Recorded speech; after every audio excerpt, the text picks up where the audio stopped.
Hello people, galerinha do Na Cozinha do Politi, brother, irmão, camarada, fã do Na Cozinha do Politi. Eu resolvi gravar esse vídeo hoje para atender uma demanda que eu recebo sempre de amigos que são donos de restaurante, mas que não têm experiência na cozinha.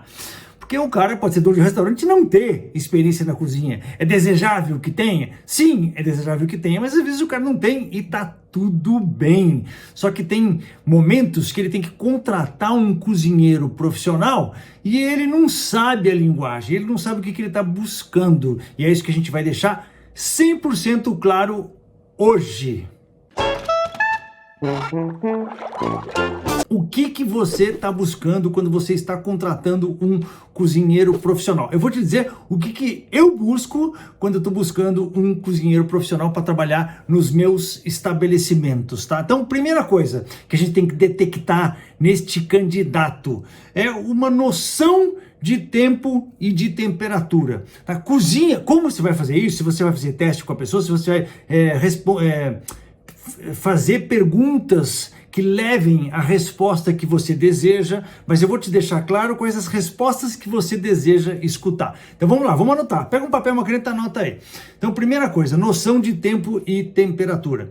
Numa cozinha profissional, tempo e temperatura é vida, é tudo praticamente que você tem que seguir numa cozinha profissional. Diferentemente de uma cozinha caseira, na cozinha profissional, cara, tempo é dinheiro. Então você não pode ficar lá enrolando para fazer alguma coisa como você fica em casa, fala assim, o jantar ia sair 7h30, tudo bem, vai sair às 8h15 porque eu calculei errado o tempo que aquela lasanha vai ficar no forno. Beleza, mas numa cozinha profissional, cara, você tem que ter uma noção muito boa de tempo e de temperatura. Então pergunta para este candidato, para esse cozinheiro,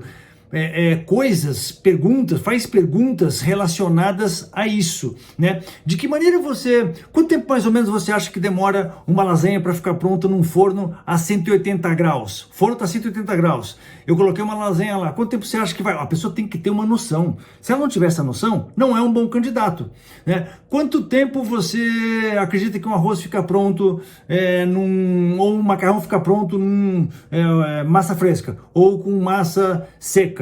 Ou um risoto para cozinhar do início ao fim. Começa a fazer teste, começa a fazer perguntas para a pessoa descrever para você essas exatidões das medidas de tempo e temperatura que você quer o quê? Você quer perceber se a pessoa tem uma boa noção disso ou não, tá? Então, pensa nas perguntas que você quer fazer, nos exemplos que você quer que a pessoa te dê para você detectar essa noção de tempo e temperatura.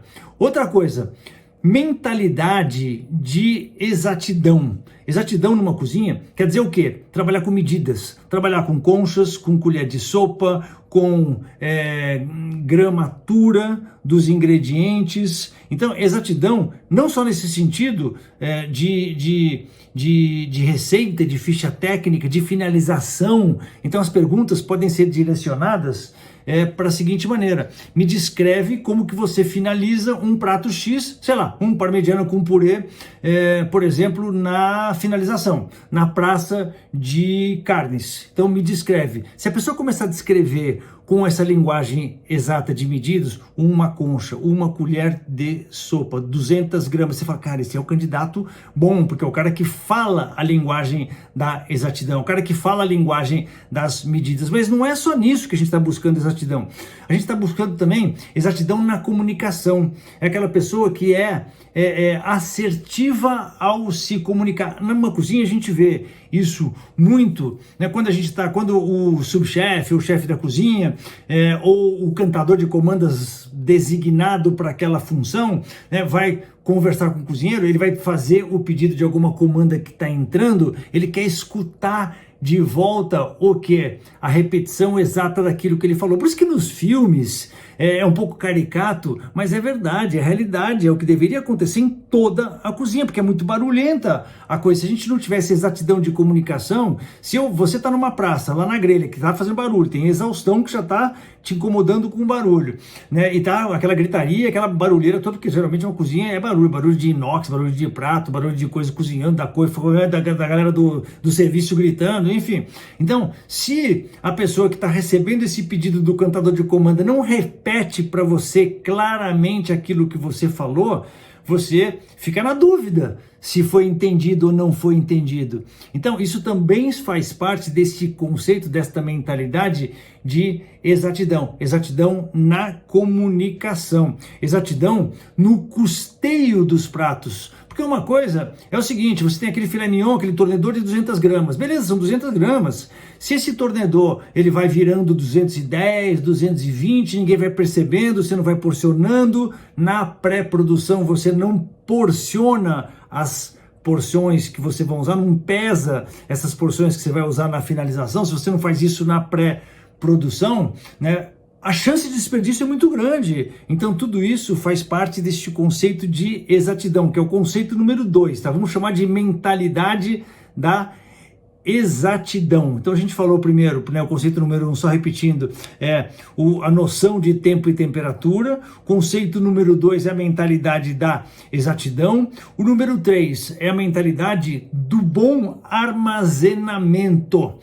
Repara, tudo isso que eu estou falando para você vai ter que se virar para bolar, para montar, para perceber se a pessoa tem essas mentalidades que a gente está falando ou não. Eu estou te falando o que você tem que observar na conversa ou na prática com essa pessoa que está se candidatando a trabalhar na sua cozinha. Então, mentalidade do armazenamento apropriado é importantíssimo, porque numa cozinha também é o seguinte, você vai tirando coisas da geladeira, aí tem aquela GN, para quem não sabe, é gastronômica, é uma norma mundial de medidas de recipientes. Então, recipiente que você enfia no forno, que você enfia na geladeira, tudo tem uma norma, que é 1 por 1, que é uma GN desse tamanho assim, vai mais ou menos, eu não sei exatamente a medida, acho que é 37 por alguma coisa, não vou chutar aqui a medida, depois você dá uma pesquisada aí, qual é a medida exata de uma GN. Aí a GN, ela pode ser dividida em meia, né, fica duas, fica o que a gente chama de uma meia GN, é uma GN dividido por 2. O que a gente chama de 1/3 de uma GN de 1/3, é uma GN normal, dividido em 3. Então, tem vários, tem dividido por 3, por 6, por 9, se não me engano, as medidas da GN. E aí, hoje em dia, os equipamentos que a gente usa na cozinha são todos feitos para se adaptar a receber esse tipo de medida, que é uma GN, gastronorme, uma medida mundial que é usada em todos os países do mundo e está cada vez mais sendo usada no Brasil também, né? Então, não são todas as cozinhas que utilizam essa medida de higiene, até porque esses recipientes de inox e de plástico resistente, né? Acho que é polietileno que chama, são muito caros ainda aqui no Brasil. Geralmente é importado e fica muito caro, mas aos poucos esse conceito está sendo adaptado em muitas das cozinhas, e eu espero realmente que seja adaptado para todas, que seja implantado em todas as cozinhas, porque facilita muito essa questão do armazenamento. Porque veja que nós não estamos falando só do armazenamento em geladeira, nós estamos falando naquele armazenamento na mise en place que fica pronta para finalização do prato, nós estamos falando naquelas cumbuquinhas, né, de inox que ficam direto à vista do cliente, tipo num espoleto, assim, para você escolher os ingredientes que você quer que vão no seu prato, na vitrine de exposição. Então, quando eu falo a mentalidade do armazenamento apropriado, eu quero que o cozinheiro ele pense nisso. Pô, esse recipiente está muito grande para ficar na geladeira porque tem pouca coisa dentro, vai me tomar muito espaço. E é ruim porque você não otimizar o espaço da geladeira. Geralmente numa cozinha está craudiada a geladeira, então se o cozinheiro não tem essa mentalidade de estar rearrumando o tempo todo a armazenagem das coisas para ajustar o volume da mercadoria ao tamanho do recipiente, presta atenção nisso, você acaba desperdiçando espaço e acaba ficando uma bagunça o seu armazenamento. Isso vale tanto para as câmaras quanto para as geladeiras, quanto para o seu estoque seco, vale para tudo. Então, o cozinheiro que tem essa mentalidade do armazenamento correto é muito legal. Aquele cara que está de olho na validade dos produtos o tempo todo. Então, pensa nas perguntas, pensa na conversa que você vai ter com o seu candidato a cozinheiro para saber se ele tem essa mentalidade do armazenamento apropriado, tá? Muito importante. Mentalidade do checklist. Essa é a quarta mentalidade que eu quero que você detecte no seu candidato a cozinheiro. Eu sou o rei do checklist, eu adoro checklist para tudo. Eu acordo de manhã e falo, o que eu vou fazer hoje? Checklist, pá, pá, pá, pá, pá. O que eu tenho que fazer hoje? Pá, pá, pá, pá, pá, pá. Então eu tenho um checklist escrito em post-its, um monte de lugar. Aqui mesmo tem um monte de, onde eu estou agora, tem um monte de post-its com checklist de coisas. E numa cozinha, é muito importante que o cozinheiro tenha essa mentalidade do checklist. O que eu vou precisar fazer hoje? Checklist daquilo que eu vou produzir. O que eu vou precisar na minha mise en place? Checklist da mise en place para começar o serviço. Como é que eu vou limpar essa geladeira? Checklist do que tem que ser feito na limpeza geral no final do turno. Pá, pá, pá, pá, pá, pá, pá. Então, como é que a gente vai detectar se o cara tem essa mentalidade, essa organização em forma de checklist? Que perguntas que a gente tem que fazer para esse cara para conseguir detectar isso? Aí eu deixo com você, eu tô falando o que eu desejo encontrar neste candidato. Então a gente já falou de 4 mentalidades de checklist. A quinta, mentalidade da organização geral. Um cozinheiro não pode ser um cara bagunçado. Porque, de novo, a gente já falou, estoque, câmara, geladeira, a área de trabalho impecável. Por mais que a gente esteja, quando a gente vê uma cozinha organizada, quando a gente vê que o cozinheiro é organizado, a diferença entre o cozinheiro organizado e um cozinheiro que não é organizado é notória quando você olha para a área de trabalho de um e a área de trabalho de outro. O cozinheiro que é organizado, ele começa a fazer as coisas. Aí, imediatamente, a cada prato que sai, a cada mesa que sai, né, naquela praça, já dá aquela bagunçada, né? Porque o cara coloca a salsinha, joga o queijo ralado, faz não sei o que, movimenta as coisas, tem que tirar uma cumbuca daqui para fazer a coisa. Só que imediatamente, antes da próxima mesa ser atendida, antes do próximo grito do cantador de comanda, ele rapidamente já reorganizou a sua base, ele já está pronto para começar de novo. Ele passou o paninho, ele colocou as cumbuquinhas, as GNs, né, em todos os lugares certinho e está pronto para começar a próxima comanda. Isso fica evidente quando a gente vê um cozinheiro que é organizado contra um cozinheiro que não é organizado. Isso fica muito evidente quando você está olhando o trabalho das pessoas dentro da cozinha. E você está buscando, o candidato que você está buscando é o quê? Um cara que é muito organizado. Obviamente, isso numa cozinha é fundamental. Então vamos lá, a gente viu, só dando uma recapitulation aqui, noção de tempo e temperatura, uma das coisas que você está buscando, mentalidade de exatidão, tanto nos medidores, quanto na gramatura, quanto na comunicação. Então você quer exatidão, aquele cara que pensa de maneira exata.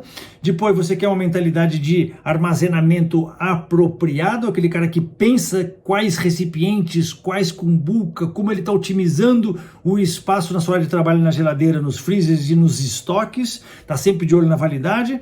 Você quer uma mentalidade de padronização, fazer, isso eu não tinha falado, esse que estava faltando aqui, que eu estou olhando na minha colinha aqui, eu falei da organização, falei do checklist, mas esqueci de falar da padronização. É aquele cara que usa os instrumentos e os utensílios corretos e sempre os mesmos. Eu estou cansado de ver isso não acontecer na cozinha. Então o cara tá lá com uma concha média para pegar um molho de tomate para parmegiana que ele tá finalizando. Aí depois no prato seguinte a concha média tá lavando e o cara tá pegando um outro utensílio. Quando ele faz isso, ele tá acabando com a padronização do seu restaurante. Isso significa que ele tá usando uma outra medida que não é aquela medida correta, aquela medida que vocês pensaram junto, aquela medida que está estabelecida na ficha de finalização daquele prato. Isso quer dizer o quê? Que ele provavelmente está aumentando o seu custo daquele prato ao não usar instrumentos, a não usar utensílios padronizados